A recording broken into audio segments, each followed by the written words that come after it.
Fala pessoal, tudo bem? Estamos em mais um Prevcast, o primeiro podcast da prevenção contra incêndio no Brasil. E eu sou a Renata Dalmolin, host do podcast, e hoje o assunto é a engenharia elétrica junto com a prevenção contra incêndio. A gente sabe que a maioria dos incêndios, o motivo ou a causa que sempre publicam é curto-circuito. Mas será que é isso mesmo? Será que tem algo que nós possamos fazer? Será que só um projeto preventivo é suficiente? E para falar sobre isso, quem está aqui é a Luana Weber. Ela é engenheira eletricista e especializada em engenharia de segurança do trabalho também. Luana é aqui da minha cidade, de Cascavel, Paraná.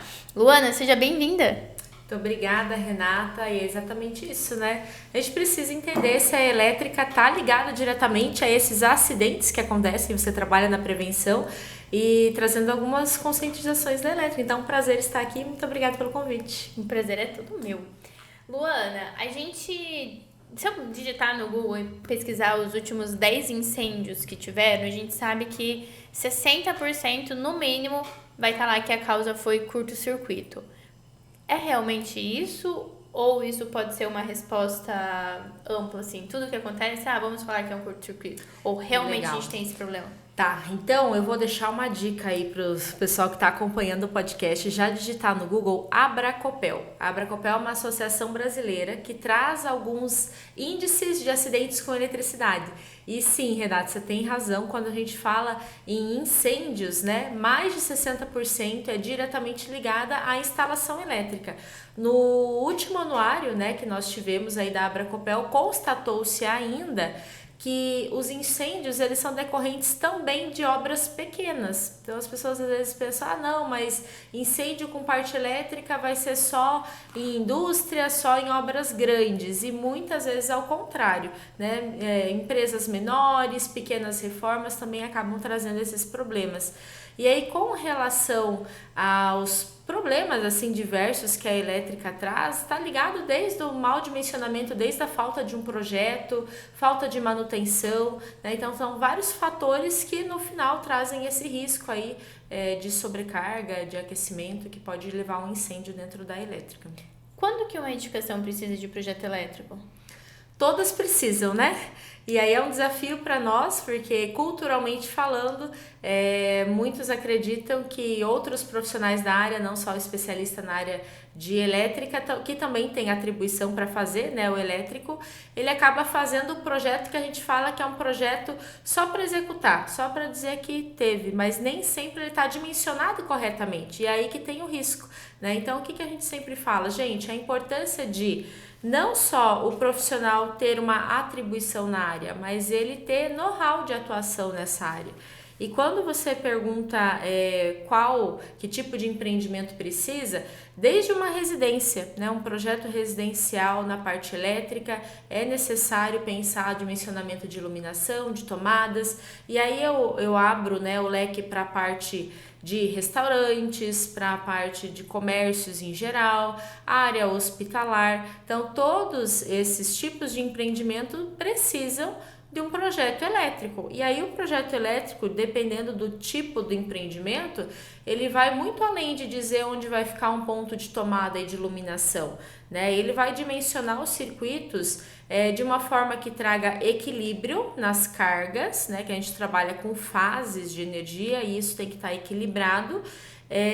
Caso não esteja equilibrado, acontece a sobrecarga, né?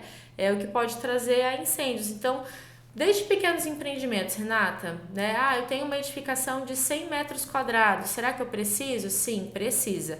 Onde é que eu vejo isso? NBR 5410, é a normativa que traz especificamente sobre os problemas, os dimensionamentos com a eletricidade, né?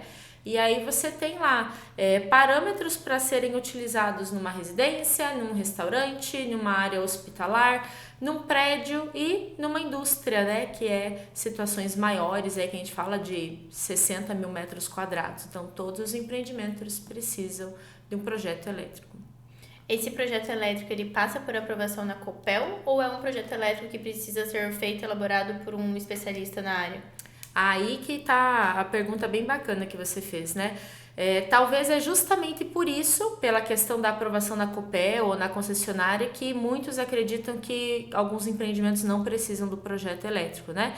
Então, não, nem todos os empreendimentos são aprovados em órgãos, tá? Seja ele em Copel, Vigilância Sanitária ou outros órgãos que... Mas projeto elétrico vai para Vigilância Sanitária também? Área da saúde, restaurante, sim. A Vigilância Sanitária pede alguns itens específicos do projeto elétrico. Daí sim tem que ter a aprovação ali do pessoal. Na Copel, que é a nossa concessionária local aqui no estado do Paraná, eu preciso sim fazer o pedido da entrada de energia desse novo consumidor e até 75 kW, que seria um trifásico de 200 amperes, o pedido é bem mais simples, pode ser feito também por outros profissionais de outras áreas.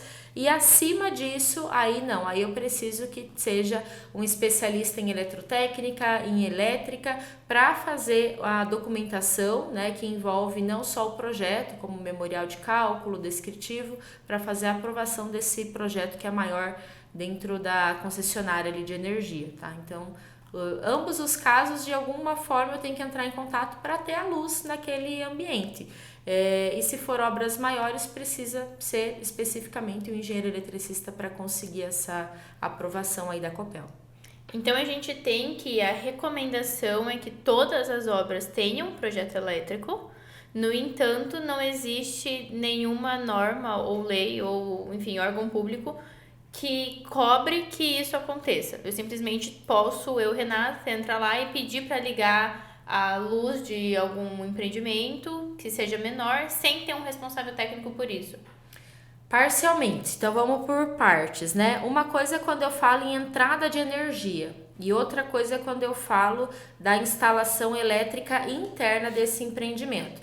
Então, sim, existe uma normativa que regulamenta e que diz que todo tipo de empreendimento tem que ter o projeto elétrico, que é a própria NBS 5410. Ela não coloca área nem nada, todas. Não, todos os tipos de empreendimento. Isso é norma brasileira, isso precisa ser seguido. O que acontece? Uma coisa é eu dizer que precisa e outra coisa é o que você questionou. Tipo, existe fiscalização disso? Então, hoje nós não temos fiscalização para todos os tipos de empreendimentos. Então, empreendimentos que o consumidor tem que ter um pouco mais de atenção, porque sim, corre o risco de ser fiscalizado por não ter. São empreendimentos na área da saúde, que a vigilância vai cobrar essa documentação. São empreendimentos na área de restaurantes, comércios de forma em geral. E documentos na parte de ligação de energia, né, acima de 75 kW. Porque aí você, arquiteto, engenheiro civil, muitas vezes não vai conseguir ter a liberação da Copel para isso. Então precisa ter um especialista na área da elétrica. Né? Então a gente acaba falando de dois cenários diferentes ali dentro da elétrica. Um que é o medidorzinho de energia, né? Que fica lá o poste, que vai dizer quanto que teve de consumo, que é onde eu entro com a documentação com a Copel. E outra parte que é a parte elétrica interna ali daquela edificação. Posso fazer um adendo aqui? Claro.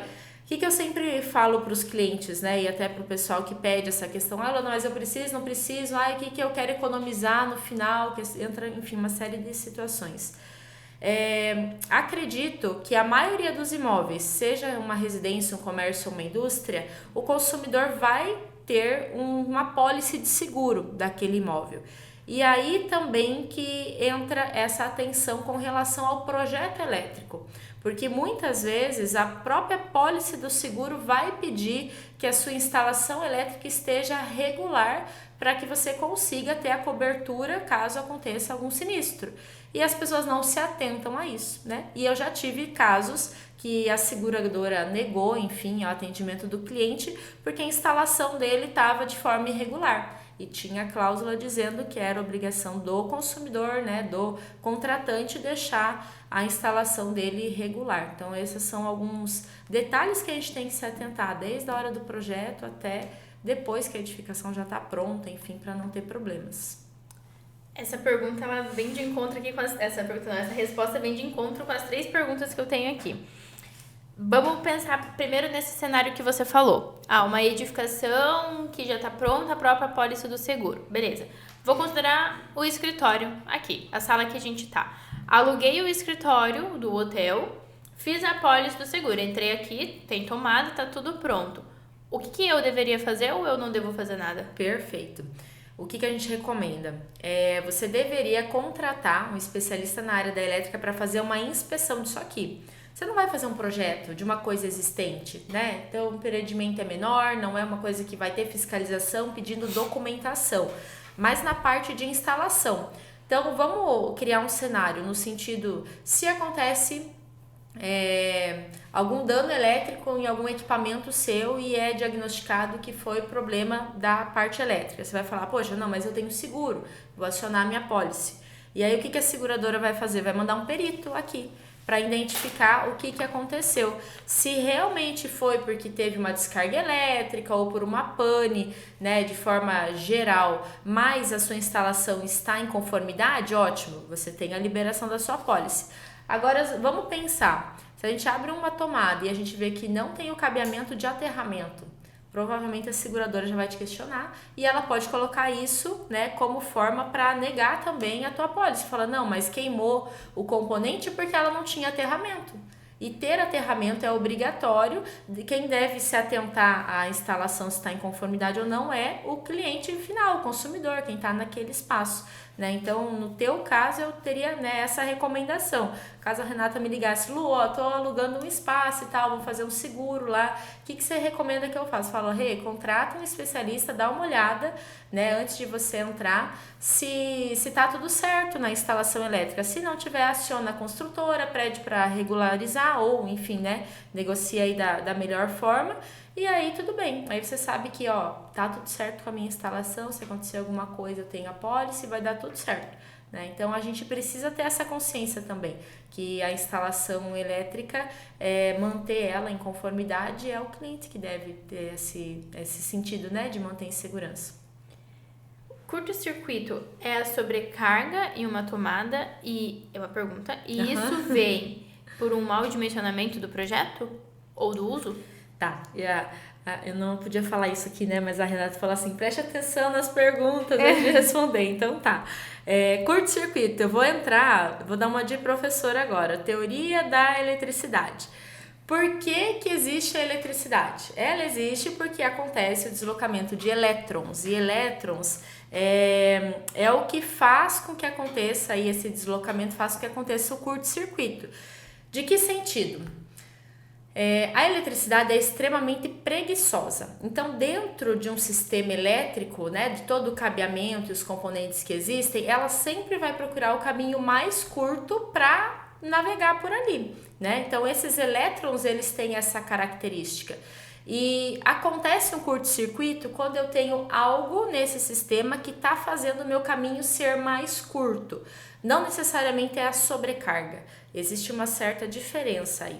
O curto-circuito, ele pode ser assim, eu tô com algum fio desencapado e aí tá dando fuga de elétrons, então eu tô tendo fuga de energia ali e isso vai ocasionar um curto-circuito.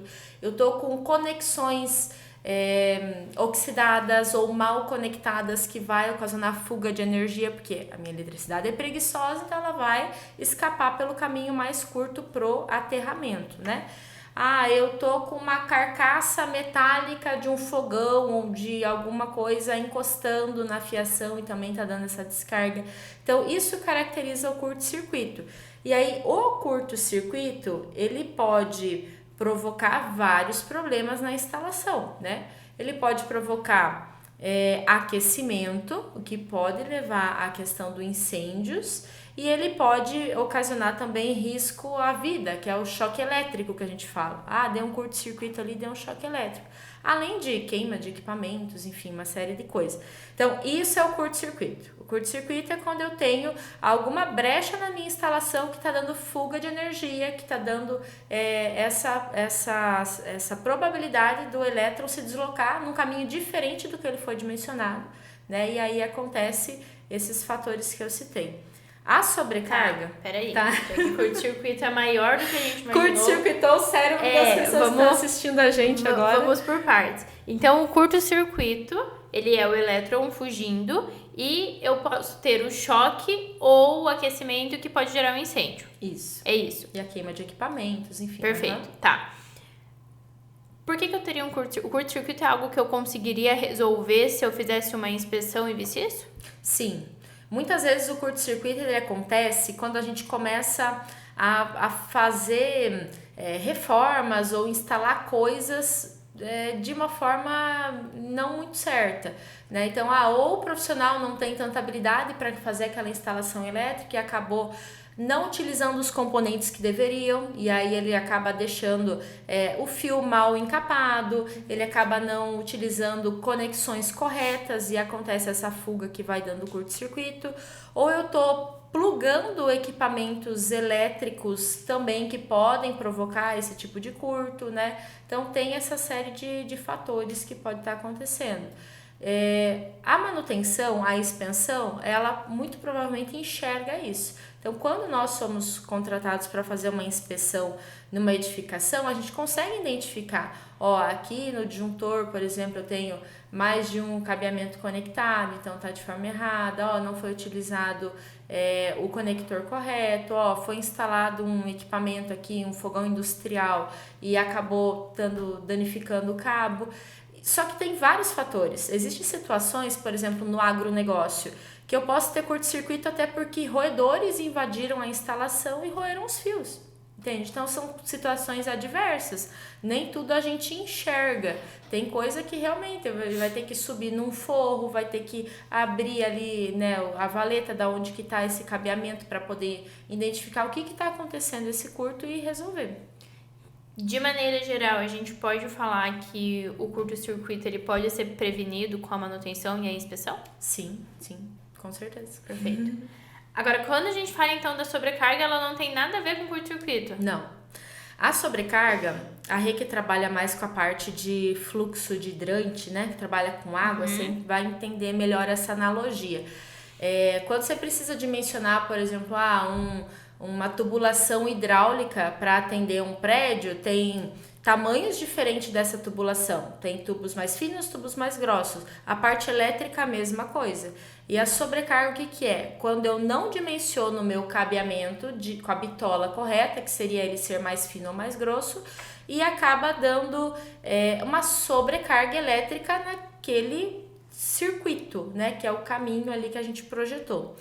O que a sobrecarga pode acontecer? Aí sim eu tenho um risco maior de ter incêndios também, porque a sobrecarga elétrica, ela ocasiona aquecimento do cabo, e aí o cabo elétrico ele pode, né, de tanto aquecer, entrar, já pegar fogo, enfim, e danificar aquele componente. Então a sobrecarga é isso, a sobrecarga a maioria das vezes é por falta de projeto, é porque a pessoa não sabia dimensionar o cabo, comprou um equipamento ou não teve projeto, né? E aí acaba trazendo esse problema aí da sobrecarga no sistema de forma geral.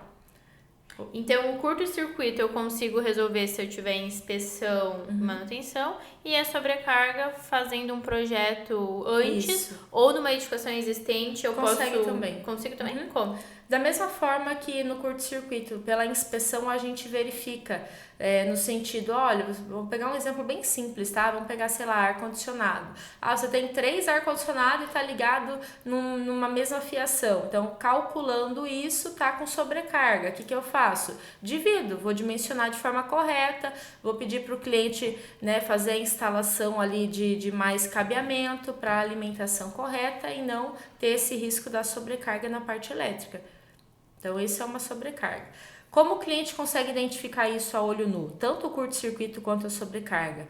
A maioria das vezes começa a dar pane nos componentes. Desarma disjuntor, luz piscando, cheiro mesmo do material isolante do cabeamento assim derretendo. Então isso já são situações que às vezes até o próprio cliente já consegue identificar, tá? E aí ele pode, ter um alerta sobre que algo não está bacana e pensar na contratação ali de um especialista. Tá. Agora quando a gente fala, considerando o trabalho que eu faço, né? Então eu vou normalmente em edificações existentes para regularizar elas dentro da parte do corpo de bombeiros. Sabendo, baseado nesses fatos que a gente acabou de falar, nessas estimativas que você trouxe no início desse episódio, que mais de 60% dos incêndios são causados por curto-circuito ou sobrecarga, e você trouxe a informação de que essas duas coisas podem ser evitadas, Então, basicamente, o meu projeto, ele não vai... Eu fazer um projeto muito bom, dimensionar um projeto de maneira eficiente, não vai fazer com que supra essa falta da parte elétrica. Então, qual que é o meu papel como responsável técnico, indo no local para ver a parte de prevenção contra incêndio, linkar onde eu trago a elétrica? Não sei se ficou clara a minha pergunta. Ficou sim. Tá. Se não for isso que você queria de resposta, você me corrija, tá? Nós entramos, quando você comenta esse assunto, muito no código de conduta ética do profissional. Então, você sabe que quem regulamenta as nossas profissões de engenharia é o CREA. E lá nós temos, né, um código de ética que a gente assina, que a gente faz o nosso juramento. E aí cabe sim aos profissionais das áreas, um arquiteto, um engenheiro civil, que tem um conhecimento, né, talvez não tão especializado, mas tem um conhecimento da área, alertar o cliente. Então, o que a gente não pode é ter profissionais negligenciando essa informação com o cliente. Eu não entendo nada de pré-incêndio, mas eu sei que um prédio precisa, né, ter a questão ali da prevenção de incêndio. O que eu faço? Eu aviso o meu cliente, falo, viu, mas você já viu essa parte de prevenção de incêndio? Você já contratou alguém? E muitas vezes o que eu escuto? Eu não sabia que precisava. Na elétrica, a mesma coisa. Então, os profissionais das outras áreas, por exemplo, você vai visitar um cliente, mesma situação, viu? Olha, a tua parte elétrica aqui, sabia que você pode fazer uma inspeção? Ou ainda, você vai vir, a vigilância sanitária vai vir te fiscalizar, a Copel vai vir te fiscalizar, o bombeiro vai vir aqui, vai fiscalizar. Você precisa olhar para essa parte elétrica, né? Então, levar essa informação para o cliente de forma de conscientização mesmo, né? E aí, enfim, ter os parceiros, as indicações ali que a gente consegue, né, tá atendendo o cliente. Tem um link, eu nem sei se tu ia perguntar sobre isso, tá? Mas daí acho que é bacana a gente até responder, que linka diretamente com o pré-incêndio à elétrica. São 2 tipos de sistema, que é o para-raio e a parte de entrada de energia, que tu perguntou antes se precisava aprovar na Copel, enfim. Quando eu atendo um empreendimento que tem bomba de incêndio, muda a entrada de energia na Copel. E preciso olhar para isso, porque eu preciso de um medidor, né, separado ali para a bomba de incêndio, eu preciso arrumar essa parte elétrica. E a questão do para-raio, mesma coisa, que é o SPDA que a gente fala, né? Então a gente precisa também entender que tipo de empreendimento precisa, né, fazer essas alterações na elétrica para que esses outros órgãos aí, como o corpo de bombeiro, enfim, aprovem, né, a edificação de uma forma geral. Então, além da gente colocar aqui, eu, né, como responsável técnica que tenho ética, preciso olhar e falar, caraca, aqui precisa de um engenheiro elétrico. Vale ressaltar também que quando eu estou fazendo o projeto de uma edificação nova que vai ter bomba SPDA, eu preciso orientar o meu cliente que ele tem que ir atrás disso, certo? Sim, exatamente. Porque quando nós fazemos aqui a parte de projeto, o SPDA, por exemplo, é algo que nós citamos que tem. E a bomba, nós dimensionamos a potência dela. O que ela tem, como que ela funciona. Agora, quando a gente leva isso para o cliente, eu levo para ele a bomba e que ele precisa pôr para-raio. Então, partiria também aqui do lado do responsável técnico, orientar que, olha, você tem isso, com essas informações, procure um engenheiro elétrico para te orientar em relação a isso. Exatamente. Provavelmente a Renata, né, que já é uma profissional, assim, especialista, né, na área, você já faça isso, você e a sua equipe. Mas tem muitas pessoas... eu não sei como encaminhar um e-mail para pedir para terem mais atenção ainda. Coloca lá no checklist, porque tem muitos profissionais que assim, beleza, eu fiz a minha parte. E coitado do cliente. Aí, beleza, fiz a minha parte, mas na hora que o cliente começa a mexer com a construção em si, com a adequação, ele percebe que precisa da parte elétrica. Poxa, mas ninguém me falou nada. Meu Deus, agora eu vou ter que mandar a documentação para a Copel. Nossa, o que é esse para-raio? Quem que faz isso? Né? Então, assim, orientar o cliente que tipo de especialista faz, perguntar se o cliente já tem um parceiro que atenda ele nisso, né? Enfim, indicar, né? Se você tiver alguns nomes também, indicar para o cliente. Então, é isso que a gente recomenda sempre, né? Perfeito. Lu, é muito interessante essa troca. Eu até estava procurando aqui sobre o incêndio que teve no Arung, que ali em Santa Catarina, que também teve alguns boatos que poderiam ser de curto-circuito, sobrecarga, enfim. E eu até ia entrar nesse assunto, mas você já me respondeu que os dois você consegue evitar se você faz uma inspeção antes. Então, a gente esse podcast, né, o Prevcast, ele é voltado para prevenção contra incêndio, e aí a gente fala que em algum episódio vem a parte técnica. Então eu trouxe você justamente para o pessoal ver que não adianta eu ter um projeto de prevenção contra incêndio e negligenciar a parte elétrica, que é onde vai fazer com que eu consiga garantir a eficiência do meu projeto. Principalmente quando a gente está falando de luminária de emergência e bomba, SPDA, Mas enfim. com certeza. Até porque a luminária de emergência, a gente tem uma norma que fala que o circuito tem que ser independente, certo? Sim. E já aconteceu, tá, Rê? Agora você falando, de eu ir numa edificação, e aí a hora que a gente vai testar os disjuntores para ver o que está desligando o quê, os disjuntores das tomadas convencionais desligavam as tomadas, a luminária de emergência. E aí o que faz, né? Se realmente acontecesse ali um momento de pânico, a luminária precisaria estar acesa, mas daí se o disjuntor tiver, enfim, tava tudo misturado. Então isso é importante, as pessoas às vezes não sabem, né, da normativa. Então precisa ter mais coisas do que a gente imaginava, né? Que linka com a elétrica. Luminária de emergência que você falou, a própria bomba de incêndio. Poxa, eu preciso levar uma tubulação elétrica para alimentar ela, né? Então tem que Alarme dimensionar de o circuito, incêndio, parte de alarme. Tem tudo, né? Exatamente. E quando uma edificação é existente que tem a luminária de emergência e não está em circuito separado, o que faz? A gente adequa, né? Não dá para ficar dessa forma porque tá irregular. Então a gente adequa, a gente precisa fazer o dimensionamento, criar um novo circuito, pensar se a pessoa que projetou aquilo deixou um espaço reserva no quadro de energia na parte interna, se não puxar um quadro à parte só para a parte de iluminação de emergência. Bom, que empenho, né? Espero que tenha ficado Sim. bem claro pro pessoal de mencionar isso desde o começo. Sim. Lu, muito obrigada pela sua participação, obrigada pelo seu tempo. Esse assunto é extremamente importante e como você viu, eu não sabia que curto-circuito e sobrecarga não estavam na mesma coisa. Imagino que muita gente também não, que são duas coisas separadas e que podem ser evitadas. Aqui, mais uma vez, a gente deixa muito clara a importância de ter parceiros especializados em cada área, né? Que faz total sentido para fazer uma junção de pessoas que saibam o que estão fazendo. Exatamente. A gente já tem uma parceria, né, e acompanha o teu trabalho também há alguns anos, e é exatamente isso, né, a gente fala tanto que, assim, você fazer tudo não é legal. Então, se torne especialista em algo, não sabe, tenha os parceiros, contrate um profissional, dúvida também, né, hoje eu falo que na área da elétrica a gente tem muitos parceiros, porque a gente sempre tem situações, né, adversas, a gente tem um parceiro que entende mais na área da saúde, tem um parceiro que entende mais na parte industrial, na parte mais de loteamento, então tudo são situações diferentes, né? E a gente precisa trabalhar dessa forma, pensando no cliente e principalmente na segurança, né, geral ali daquela obra, daquela edificação. Perfeito. Muito obrigada, pessoal. Esse foi mais um Prevcast. Lembrando que a gente coloca novos episódios toda sexta-feira às 9 horas da manhã. Segue, curte, compartilha. A Lu vai deixar o arroba dela também para quem tiver dúvida, quiser pedir dica, enfim, alguma coisa, um checklist do que vocês podem olhar na obra. Mandem lá um direct para ela, chamem ela que ela vai ter o prazer de ajudar vocês, eu espero.